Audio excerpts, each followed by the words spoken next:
ingatkan kembali, hari ini Hasanah sedang membahas tema yang luar biasa, yaitu mari berbagi kebahagiaan. Masih bersama ibu-ibu yang sudah hadir langsung bersama kita di sini dari Majelis Taklim dan KWI Masjid Nurul Jariyati Kala Baru Tumpas, dan tentunya masih dengan narasumber kita yang luar biasa, Ustadz Muhammad Qadri Yusuf SE. Nah Ustadz, tadi kan sudah mulai menarik ya, kita sudah mulai berkembang ini pembahasannya yang dari tadi masuk ke peran sebagai suami dan istri, sebagai seorang pasangan. Tadi menarik nih sebagai seorang anak, apalagi Jihan sendiri masih anak muda, jadi penasaran nih. Jadi gimana Ustadz, sebagai seorang anak kita harus seperti apa sebenarnya? Nah, silakan. Ya, terima kasih. Jadi sekarang ini adalah sebuah fenomena, fenomena yang terjadi di keluarga kita. Ya. Nah, sekarang ini kita dalam rumah tangga memiliki suatu persoalan besar bahwa kita lebih bahagia ketika berbicara dengan gadget dibanding berbicara dengan suami, istri maupun anak-anak kita. Ya. Jadi komunikasi tidak lagi komunikasi yang berdasarkan secara normatif keagamaan, melainkan sudah berdasarkan apa yang dimau oleh gadget itu sendiri. Banyak sekali kita lihat ya, anak-anak kadang-kadang pegang gadget, dia sudah bicara dengan gadget itu sendiri. Ya. Sudah keasikan, sudah kadang ketawa, pun, kadang dia menangis juga di hadapan gadget. Ini menjadi masalah bagi kita sekalian. Mungkin Dek Nabila juga pernah mendengar cerita tentang salah seorang CEO ya, penemu Elon Musk ya. Oh, Elon Musk. Elon Musk itu penemu sekaligus CEO daripada SpaceX, ya, kemudian Tesla ya. Nah, sekarang itu teknologi lagi dikembangkan. Ya. Suatu saat akan dipasangkan suatu chip di kepala manusia.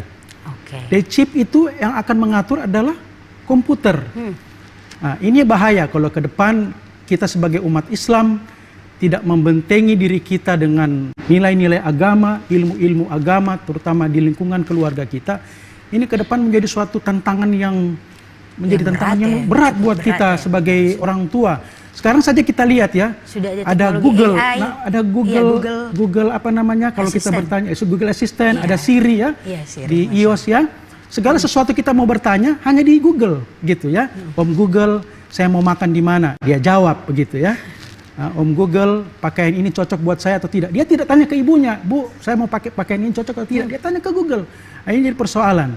Nah, sehingga kita sebagai orang tua, seyogianya ini harus dikembalikan kepada dasar-dasar nilai keluarga yang normal, ya, berdasarkan tuntunan agama yang telah dicontohi oleh baginda Nabi besar Muhammad sallallahu alaihi wasallam. Kemudian pertanyaan lagi bagi kita ibu-ibu, pernahkah kita kalau dimintai sesuatu oleh anak kita, kita mendampingi? Begitu ya. Persoalannya sekarang menurut pengamatan saya, kita memberikan materi misalnya uang ya, itu kita biarkan anaknya berjalan.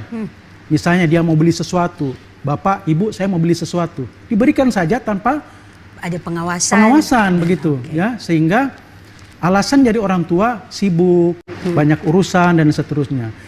Jadi saya berharap kepada kita semua untuk memperhatikan hal-hal yang kecil seperti ini, agar supaya apa? Masa depan anak-anak generasi muda kita bisa kita siapkan lebih baik lagi dari sekarang, secara akhlak, secara ilmu pengetahuan, secara moral-moral dan nilai-nilai keagamaan, sehingga ke depan insya Allah kita generasi mampu untuk menghadapi semua itu ya. Nah Ustadz, kita sudah mendapat poin-poin yang penting tadi dari bagaimana kita harusnya berperan dan menjalankan peran kita sebaik mungkin, bagaimana mendampingi anak dan lain sebagainya, hingga akhirnya bisa timbullah kebahagiaan itu dalam keluarga kita, dalam lingkungan terdekat kita.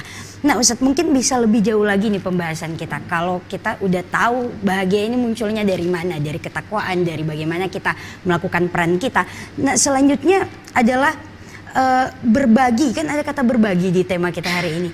Berbagi, dan sebelum kita mungkin masuk ke bagaimana kita bisa berbagi kebahagiaan kita ini biar nggak cuma kita rasakan sendiri, tapi kenapa sih kita harus berbagi Ustadz? Ada sebenarnya ada apa dengan berbagi? Kenapa harus berbagi kebahagiaan itu? Ya baik. Fazkuruni azkurkum washkuruli wala takfurun.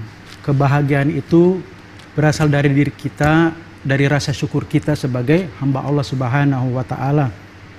Kata Allah, ingatlah kepadaku, maka aku akan ingat kepadamu. Washkuruli, dan bersyukurlah. Wala takfurun, dan jangan kamu ingkar kepadaku. Itu kata Allah. Sehingga esensinya adalah pertama rasa syukur. Rasa syukur kita kepada Allah Subhanahu wa taala tentunya muncul dari atas kebahagiaan dan nikmat yang telah Allah taala berikan kepada kita sekalian. Kebahagiaan itu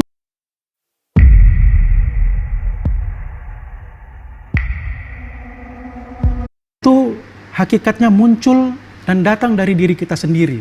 Itu diciptakan oleh diri kita sendiri, bukan orang lain. Jadi kita tidak bisa mengharapkan orang lain pertama kali memberikan kebahagiaan kepada kita. Tapi kebahagiaan itu harus dibentuk dari diri kita sendiri. Kemudian yang seperti yang saya sampaikan di awal tadi, dibentuk kebahagiaan dari diri kita sendiri, kemudian di lingkungan keluarga, sehingga kemudian nanti saya akan menjelaskan lagi, kita akan masuk bagaimana mendeliver kebahagiaan ke tetangga kita, kemudian ke ruang lingkup sosial ke masyarakat yang lebih luas lagi. Oke, Masya Allah. Oke, Ustadz. Nah, mungkin nih karena pembahasan kita tadi walaupun mungkin terasa baru singkat, tapi sudah banyak ilmu yang kita dapatkan. Nah, mungkin ibu-ibu nih di sini sudah mulai timbul pertanyaan nih. Nah, jadi silakan Bu, kita berikan kesempatan untuk 2 orang penanya. Mungkin siapa yang ingin bertanya pertama ini? Oh ya, silakan Bu. Assalamualaikum warahmatullahi wabarakatuh. Waalaikumsalam warahmatullahi wabarakatuh. Perkenalkan, nama saya Ibu Nurnia Nonci dari Majelis Taklim Nurul Jariah, Tumpas, Tikalabaru, Kota Manado. Di mana kami sudah mendengarkan apa yang disampaikan oleh tadi Bapak Ustadz tentang kebahagiaan, terutama kebahagiaan rumah tangga. Justru kebahagiaan rumah tangga itu dia memang kita selalu merasakan sendiri apa yang sudah terjadi di dalam rumah tangga itu. Tetapi dalam hal ini kami juga ingin sekali kalau melihat tetangga itu bahagia, ya, mungkin barangkali kebahagiaan itu dia ada juga pada kita. Kami ingin sekali salah satu, sepertinya kita melihat tetangga kita bermusuhan. Nah, bagaimana cara kita untuk mengatasi masalah ini? Ya, jadi bukan cuma di dalam rumah tangga kebahagiaan itu ada, tetapi kita harus melihat juga tetangga kita. Nah, kadang-kadang kita itu dia kalau kita mau mengatasi, kadang-kadang kita masuk campur ya perasaan kita. Padahal bukan seperti itu. Nah, dalam hal ini yang saya tanyakan, kira-kira kalau di dalam agama Islam itu hukumnya seperti apa? Apakah kita harus biarkan atau kita tanggapi atau gimana? Untuk itu kami persilakan. Terima kasih. Oke, Masya Allah pertanyaannya karena mungkin ketika sebagai manusia ya kita punya rasa empati dan punya rasa peduli terhadap tetangga kita, terhadap orang tua, lingkungan kita sendiri. Nah itu Ustaz, tadi bagaimana, apakah dalam Islam gimana sih hukumnya ketika kita ingin peduli kepada rumah tangga orang lain itu Ustaz, gimana tuh? Baik, terima kasih Ibu ya sudah memberikan pertanyaan yang luar biasa. Tentunya ini sering terjadi ya di lingkungan bertetangga. Kita melihat ada tetangga kita yang mungkin berselisih paham, kemudian terjadi keributan dan seterusnya. Hukumnya bagi kita umat Islam apabila ada saudara-saudara kita yang berselisih paham, hukumnya adalah wajib kita untuk mendamaikan. Jadi hukumnya adalah wajib kita untuk mendamaikan, gitu. Ya, karena Allah sudah juga memberikan suatu pesan dalam Al-Quran bahwa apabila ada 2 kelompok orang Islam ya, 2 golongan mukmin yang berselisih paham, maka kita harus mendamaikan di antara mereka. Di antara mereka, ya kita harus mendamaikan. Jadi itu perintah. Kita harus mendamaikan. Caranya bagaimana? Caranya adalah dengan tentu beberapa cara ya. Mungkin salah satu misalnya kita memberi nasihat ya. Kita berikan nasihat atau kita memberikan solusi, kita pertemukan sehingga diharapkan ada islah, ada perdamaian, atau keduanya tidak ada lagi berselisih paham sehingga kerukunan akan terjadi di lingkungan bertetangga maupun lingkungan bermasyarakat. Kira-kira demikian. Jadi harus kita damaikan dan tentunya dengan cara-cara yang baik ya Ustaz. Baik, dengan bagaimana kita memberi solusi mungkin dengan bahasa-bahasa yang halus. Nah, kita masih punya satu kesempatan nih buat ibu-ibu. Oke, silakan ibu. Yang paling semangat tadi nih, Masya Allah. Silakan Bu. Terima kasih. Assalamualaikum warahmatullahi wabarakatuh. Waalaikumsalam warahmatullahi wabarakatuh. Pertanyaan kami begini, apakah kebahagiaan itu punya standar-standar tertentu ditinjau dari segi pandang agama atau secara umum? Kalau kita kaitkan dengan pengawasan seperti Bapak katakan tadi tentang keluarga, lingkungan dan pada umumnya pada masyarakat pada khususnya, terutama anak-anak kita dengan adanya medsos dan segala macam yang sekarang ini, nah, mengatur mereka itu secara bagaimana Pak? Apakah ada standar-standar tertentu supaya ingin mencapai kebahagiaan yang ada pada saat ini? Terima kasih. Assalamualaikum warahmatullahi wabarakatuh. Waalaikumsalam warahmatullahi wabarakatuh. Ya, mungkin bagaimana kita membatasi anak-anak kita misalnya dan apa sih tadi apa tadi target-target atau cara, apakah ada standar-standar tertentu dalam Islam untuk mengatur itu sehingga bisa menimbulkan kebahagiaan dalam keluarga atau lingkungan kita? Gimana itu? Ya, terima kasih. Pertanyaan kedua, seperti yang saya sampaikan di awal tadi, kunci pertama untuk kebahagiaan sudah Allah sampaikan, yaitu adalah takwa. Nomor satu yang diciptakan dalam diri kita dan rumah tangga keluarga kita adalah takwa. Perintah-perintah Allah Ta'ala, jadi ini semacam checklist ya. Checklist dulu, apakah kita sudah menjalankan perintah Allah Ta'ala dan Rasul Nabi Muhammad SAW atau belum gitu. Ya, itu checklist.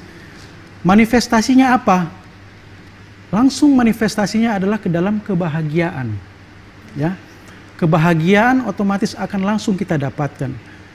Itu sudah menjadi hukum gitu. Kemudian tadi juga tambahan, ada kira-kira apa yang mesti dilakukan atau fase apa yang kita harus lakukan supaya bisa mendapatkan kebahagiaan. Pertama, kita harus kenal mengenal ya. Dalam rumah tangga, dalam suatu anggota keluarga, kita harus bisa saling mengenal. Istri, tadi saya bilang harus mengenal suami. Suami harus mengenal karakter istri. Kalau ada sesuatu yang tidak disukai oleh istri atau sebaliknya oleh suami atau tidak disukai oleh orang tua kita, maka itu jangan sekali-sekali kita lakukan. Kalau suami tidak mau pakai baju yang itu, kita paksakan pakai baju yang itu.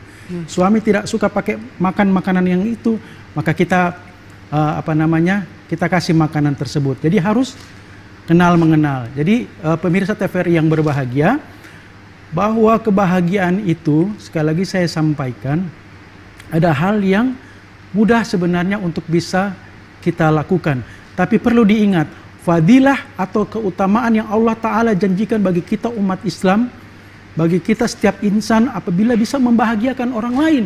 Itu luar biasa. Andaikan kita semua ini tahu fadilah dan keutamaan bagi kita semua yang memberikan kebahagiaan bagi orang lain, tentu tiap detik, tiap menit, dan tiap jam kita selalu akan memberikan kebahagiaan kepada orang lain.